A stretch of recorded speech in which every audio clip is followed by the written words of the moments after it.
What's going on there, YouTube, and welcome back to another comic book video. Okay, guys, so we are going to cover the second half of Thunderbolts Volume 1. Now, remember, this is the Thunderbolts that are being now led by the Green Goblin. Because remember, with Civil War happening or happened already, you did have the American government use the Thunderbolts as the way to go around and capture heroes who have not registered under the new law that says that superheroes must register if they're going to do any kind of hearing in the country. And so with that being said, Norman Osborn, the Green Goblin, is now the one in charge of the Thunderbolts to go out there and capture heroes who are breaking the law. Now, of course, these characters he's using are also villains. And of course, these villains are some of the worst ones. Not like they're boring and like no one cares for them. These are some dangerous characters like Venom and Bullseye, and I guess Swordsman too. But of course, this team was put together to go out there and capture heroes. Now, in our last video, they were sent after to go capture Jack Flag, but Jack Flag almost got away, but luckily for the team, Bullseye was hiding somewhere to stop Jack Flag. But the problem is though, Jack Flag did beat the Thunderbolts on live television, and so now the whole world kind of thinks that this team is just trash. And so right now it's kind of like, what is the Thunderbolts' next move after getting beaten on live television? And so getting into today's video, we actually do pick up with Norman Osborn very upset with the idea of this team right now because they lost on live television to Jack Flag. Now, usually Jack Flag is a character that most fans don't care for. Not like he's a horrible character, it's just that he's not that popular. But he was one of the many Captain America sidekicks that Marvel gave over the years. But with Jack Flag, he was trained by Captain America and he was able to take down most of the Thunderbolts. And that right there makes Norman Osborn very upset because he feels like he put together a great team. He feels like this team should have been able to actually deal with someone like Jack Flag. But Jack Flag adapted in that fight and knew what he needed to do to get away from the Thunderbolts. And Jack Flag almost did get away, but again, luckily, Bullseye was there to stop him. Now, that is the moment you have Songbird say, "This is all Moonstone's fault." Because remember, Moonstone is now the leader of this team in the field. She's the leader of the team in the field. So Norman Osborn is the one who runs the organization, but in the field, Moonstone is the team leader. But the problem is though, Moonstone was not a great team leader. Matter of fact, her main concern was wrapping up that fight so that she can come back here to the base and have some fun time with a random worker in the building. And so that is why you have Songbird very upset, because she feels like Moonstone is a horrible leader. And so it's Songbird saying like, if you want us to be successful out there in the field, you need to make me the team leader. But the problem is though, Norman Osborn does not trust Songbird at all. And on top of that, Moonstone knows what Norman Osborn wants, which is basically to be popular, to show the world that his team is great, to get those ratings up, to be great in politics. And so that is why Moonstone is kind of staying in the team leader role for the time being. But it's Songbird saying, if you want us to be successful, I need to be in the team leader role. Now we do jump over to a meeting between Norman Osborn and the Radioactive Man. Now this meeting is actually very important, and the reason why, because it's Norman Osborn telling us why Marvel changed the suit of the Radioactive Man. Because before this book, he had a suit that showed more skin, and of course showed that he had green skin, which of course means that this dude is basically releasing radiation. Now, it wasn't like he could not control his powers, but of course to people, they feel like with him running around with a suit that shows his green skin, it means that he does emit radiation and possibly cannot control how much he releases. But of course, he does control how much he does release. But Marvel changed his suit to make him look less scary. So they put him inside a radiation suit as a way to make him look less scary. Now, You do have Norman Osborn as the Radiation Man, how he feels about Songbird, because Songbird was the team leader of the Thunderbolts for a very long time. But of course, she has been demoted. And you do have the Radioactive Man tell Norman Osborn that he feels like Songbird should be the team leader because she is a great team leader. But for Norman Osborn, he's kind of like, I can't trust her. She has messed up a lot of times in the past on different versions of the Thunderbolts. So how can we possibly trust her? But again, you do have the Radioactive Man tell Norman Osborn she is the best option they have for this team. Now, we do get this messed up thing about Venom, because you have to remember, this is not Eddie Brock. This is Matt Gargan, who used to be the Scorpion, but now, of course, he is Venom at this point in Marvel Comics, because the Venom suit was passed on to him. Now, this is something I really do not like about the Venom in this book, and the reason why, because they're making it seem like Venom, the symbiote, is some messed up parasite that's just eating away at someone's soul, mind, and body. Because you do have Norman Osborn check up on Matt Gargan, and you have Matt Gargan say he hates the idea when he's not Venom. And the reason why, because the suit is always moving inside of him, and of course it makes him want to puke. On top of that, he feels very cold. He's always shaking. And it really seems like Matt Gargan has gone crazy. And I really do not like that idea, because when it comes to Venom and Eddie Brock, it wasn't like that at all. But for some reason, it's Marvel saying no. When Venom is with Matt Gargan is like basically borderline about to go insane. And honestly, I don't like that. But either way, you do have Norman Osborn just check up on Matt Gargan to see how he's doing and then leave. Because Matt Gargan says, I do not want out. I want to stay here and be part of this team. Now, that is the moment we actually do jump over to a random character, and that character is Sepp Kurtur.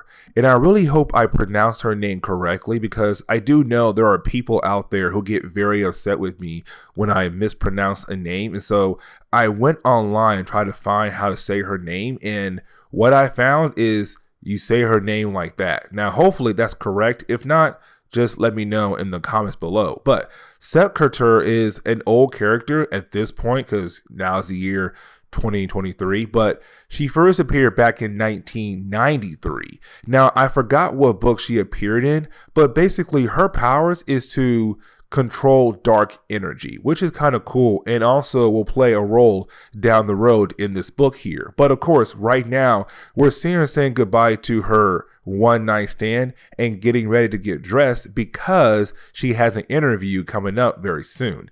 Now, again, this may seem very random, but this character is actually very important for this book. Now, that is the moment we actually do pick up with the American Eagle. Now, the American Eagle is an old character as well. I want to say he appeared back in 1981 in a Marvel team-up book, but I could be wrong on that right there. But either way, though, he is a Native American hero who really has your basic superhero powers. He's just a superhuman, and that is really it. Like super strength, super speed, and the list goes on. Now, with that being said, though, he's kind of sidelined. He's not really being a hero anymore. But on top of that right there, he does feel like he needs to go to Washington, D.C. and tell them how he feels about the new law. Because remember, the new law says if you are going to be a hero, you need to register under the new law. But when it comes to the American Eagle, he does not want to do that at all. But at the same time, he knows if he goes out there as a hero, there is a possibility he could get arrested. And this character is going to play a role in this video down the road. But that is the moment we actually do meet the character that the Thunderbolts are going to go after next. And that character is the Steel Spider. Now, the Steel Spider actually appeared back in a Spider-Man comic where he was kind of known as Kid Ock. He was this kid who was kind of overweight and he had mechanical arms and he was just going around doing things. Now that was him in the early days. But when he hit college, of course, he worked out, became very athletic. He became a steel spider once again. But then when his girlfriend died, he stopped being a steel spider because he realized he did not want to be a vigilante. He wanted to build a life with the girl he lost. Now, with all that being said, with this new law being out there, of course, the law that says if you're going to be a superhero, you must register under the new law. Well, with that new law being out there, Steel Spider hates that law, but at the same time, he's still out there being a vigilante. And so, of course, he does take down a bunch of thugs. But with him doing that right there, that means the Thunderbolts are going to come after him next. Because, again, he did break the law. He is not registered under the new law. He's just out there being a hero, but also a hero who's very brutal because he does beat these guys down very badly. And then we jump over to Norman Osborn. Now this right here is very huge because you have Norman Osborn getting a call that tells him, hey, listen, we just got word on your next target. Your next target is Steel Spider. Now, as soon as he hears the word Spider, you have Norman Osborn begin to laugh like the Green Goblin. Now, you have to remember, the reason why he's in charge of the Thunderbolts is because the American government was able to give him medicine to help him control his Green Goblin side. And so with that side being controlled, it's supposed to mean that there is a possibility that he can control his actual body again, his mind, and think straight and not go crazy as the Green Goblin. But as soon as he hears Spider, not Spider-Man, but Steel Spider. But as soon as he hears Spider, he begins to fall apart. He begins to laugh like the Green Goblin. Because remember, when it comes to Green Goblin, he wants to kill Spider-Man. And so that right there is slowly opening a door to bring back the Green Goblin once again into Norman Osborn's life.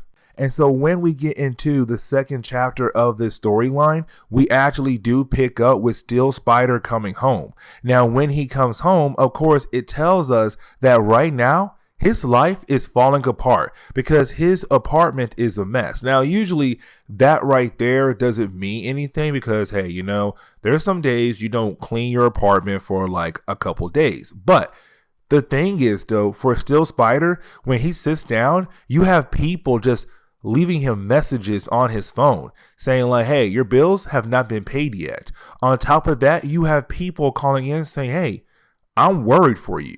I'm worried about you. And there are some people who are worried about him, but they don't want to be part of his life because he is the Steel Spider. And so right now, you kind of have Marvel telling us ever since the death of his girlfriend, he's been slipping. He's been falling apart, and it's really hard for him right now. But of course, he's just trying to manage, but it's the worst way of trying to manage everything he has lost over the years.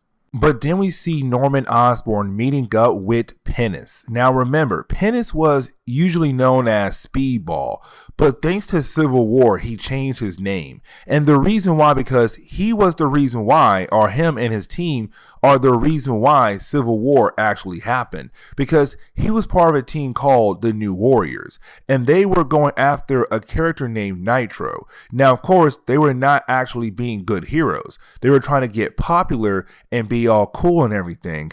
But of course, it led to Nitro blowing up, killing 612 people. Out of those 612 people, 60 were children.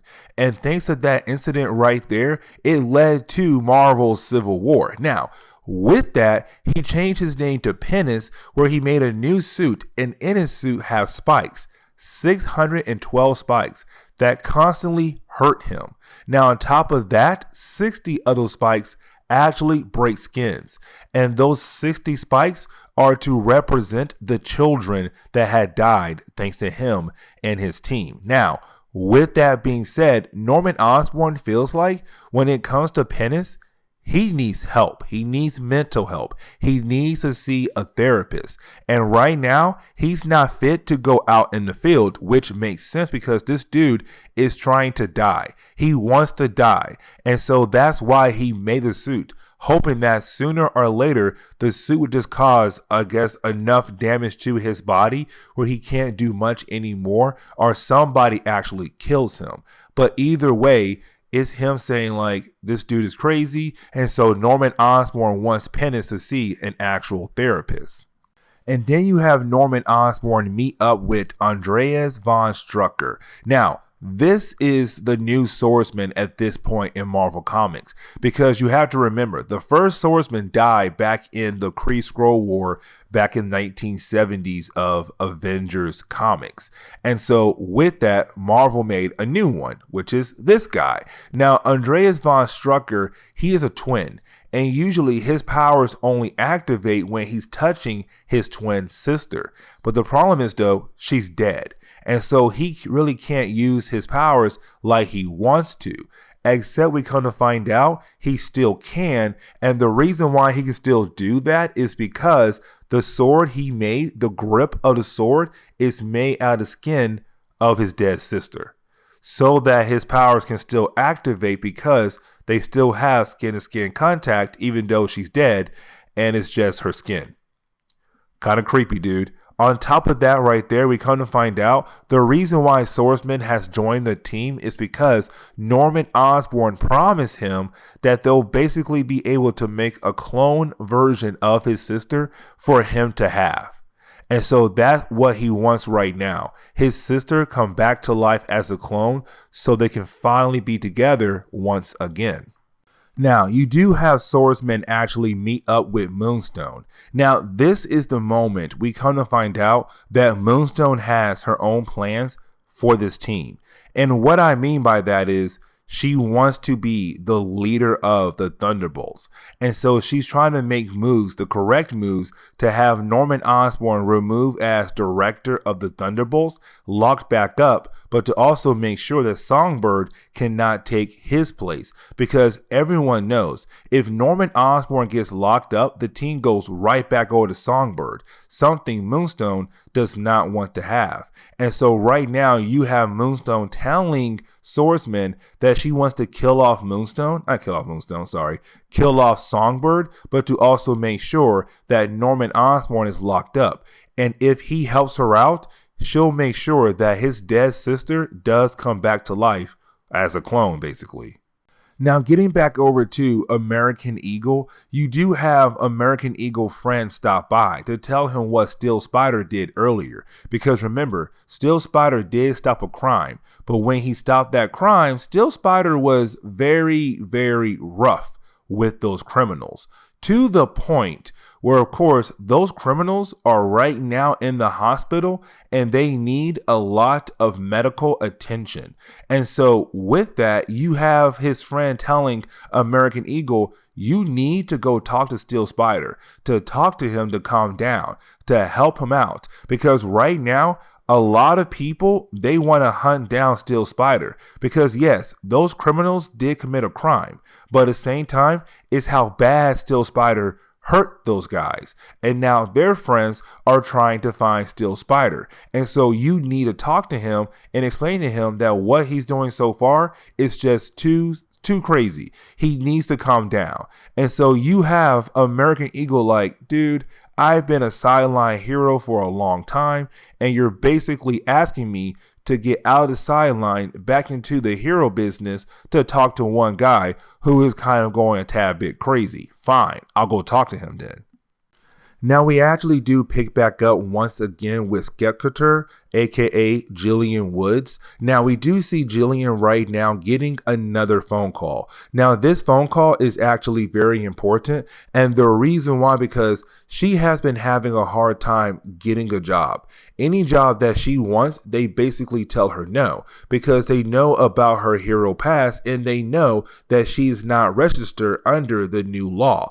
And so right now they're kind of like, we do not want to hire you at all. Now, with that being said, she does get a phone call, And this phone call is from somebody who works for Roxxon Blackridge. Now, of course, it's one of the many branches of Roxxon, but they want to hire her to be part of their security forces. And they need to meet up in Phoenix, Arizona to basically talk about an interview and see that if she'll be perfect for the job. Because right now, Roxxon is trying to hire people who have not registered under the new law because they're very valuable at the moment. And of course, they want to protect their different assets across the world. And so they want to hire Jillian to travel across the world to protect different places. But when she comes back to the US, they'll make sure that she is registered with a card to show that she is registered so that she will not be arrested in the country. And so she's kind of like, do I take this job or not? But then we pick right back up with the Thunderbolts right now being briefed about Steel Spider, because that is their next target. They're going to go after Steel Spider. Now, with that being said, though, while the briefing is going on, Norman Osborn messed up. What I mean is that you have Norman Osborn say Steel Spider-Man. That right there is very important because it shows that he is slipping. The medicine that was given to him to help him control his Green Goblin side is falling apart. And so right now, here he is right now saying the same thing over and over again. Steel Spider-Man. Which in reality, his name is just Steel Spider. But of course, Norman Osborn is thinking of Spider-Man, Peter Parker. Now, with all that being said, you do have Norman Osborn tell his team that they're going to fight Steel Spider in broad daylight, not at night. And the reason why, because Norman Osborn wants to make sure that his team is seen by the public and looks great to the public. And so that is why he wants them to fight in broad daylight so they can show to the world that this team is not going to fail, that this team can actually stop people if they need to. But then we pick back up with Steel Spider, and we see Steel Spider right now watching the news talking about Spider-Man, because you have to remember at this point in Marvel Comics, Spider-Man was well known to the public. He unmasked himself to the public, and they know that he is Peter Parker. But because Peter Parker is not registered under the new law, he's wanted by the law. And so right now he's out there. And you have Steel Spider say, hey, Peter, don't worry. I see what you're doing out there, and I'm trying to do the same thing as well. And so right now it's basically Steel Spider saying he's trying to be like Peter Parker, out there just trying to stop bad guys and fight against this new law.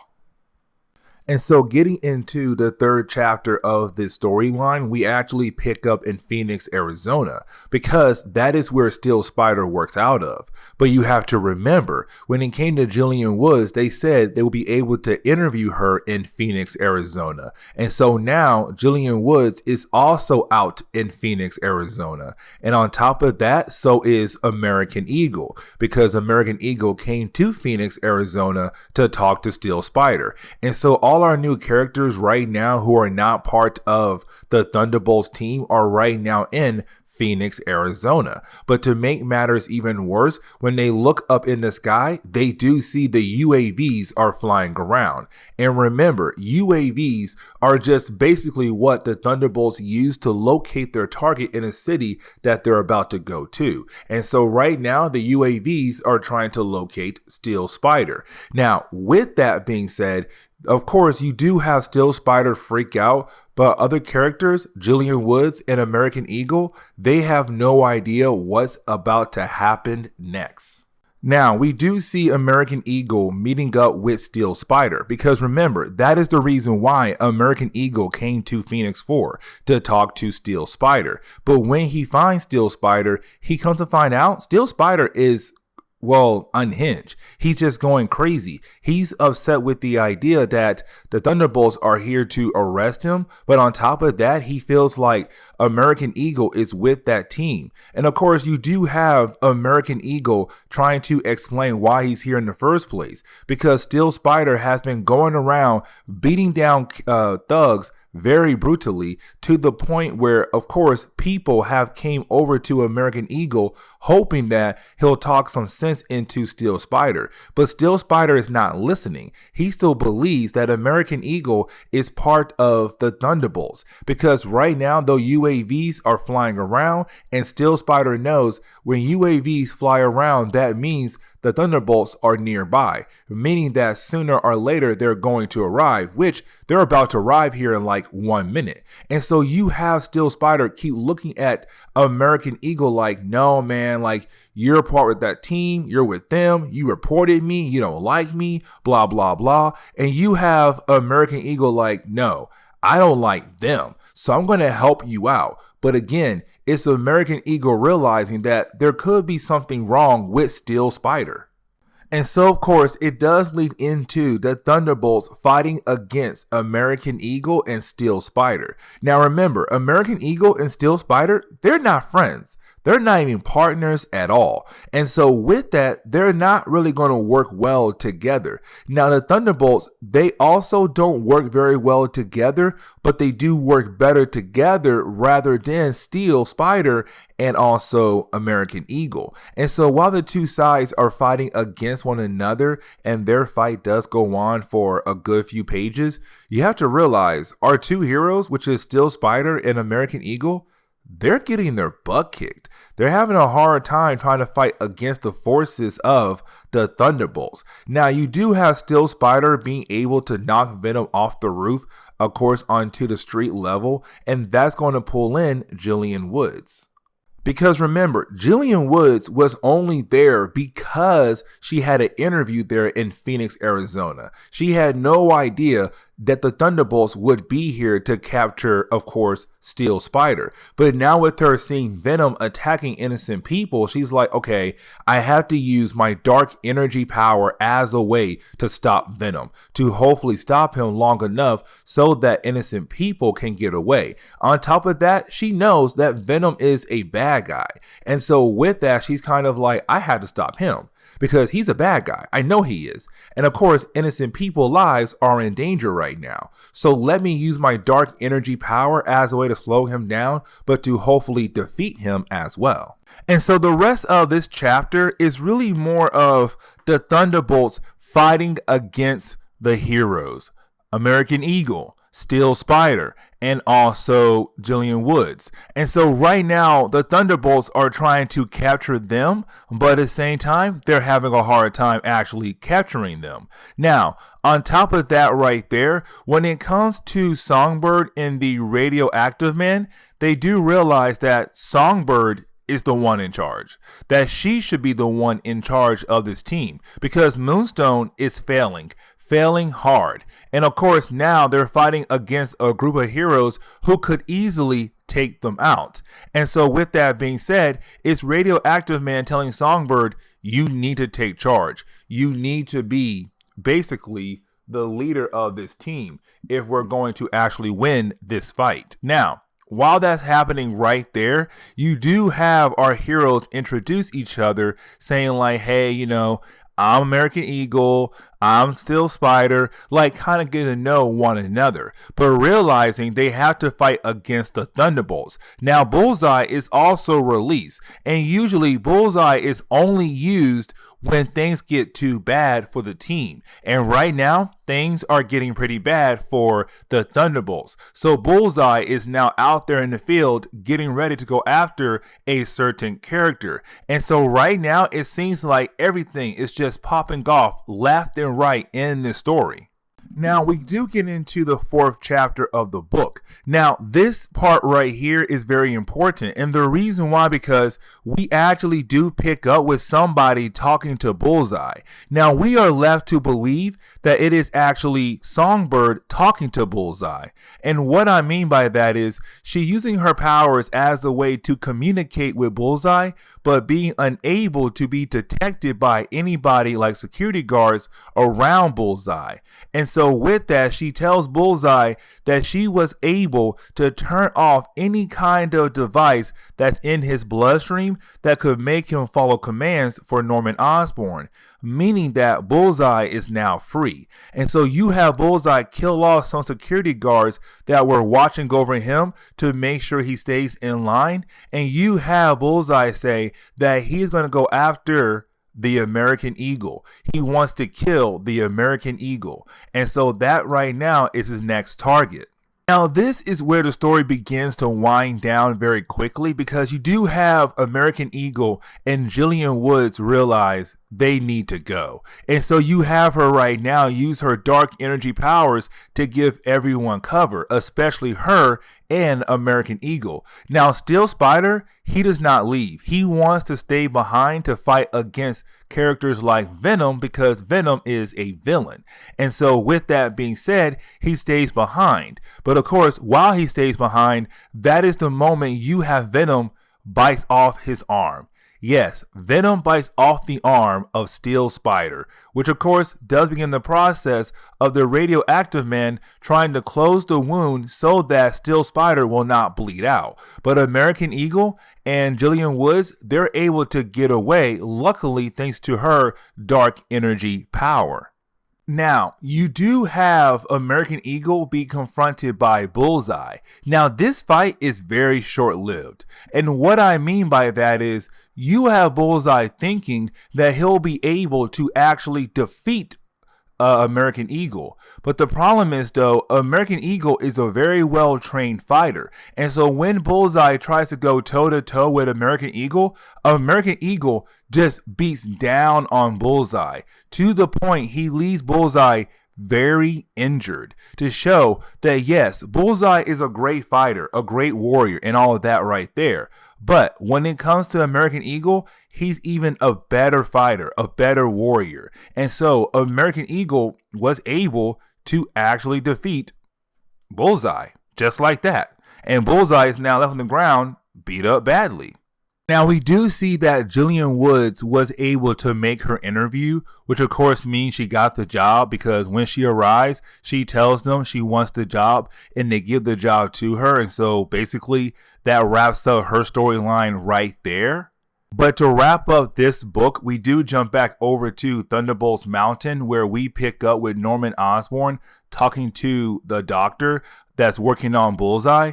And thanks to the beating that Bullseye had received from American Eagle, Bullseye is lucky to be alive. On top of that right there, American Eagle had basically left Bullseye in a state where he's paralyzed from the neck down. He can't do anything at all. He's just there. And so right now their goal is to try to use some kind of special medicine that can basically help Bullseye recover, because right now he's just a body that lays there and can't do anything at all.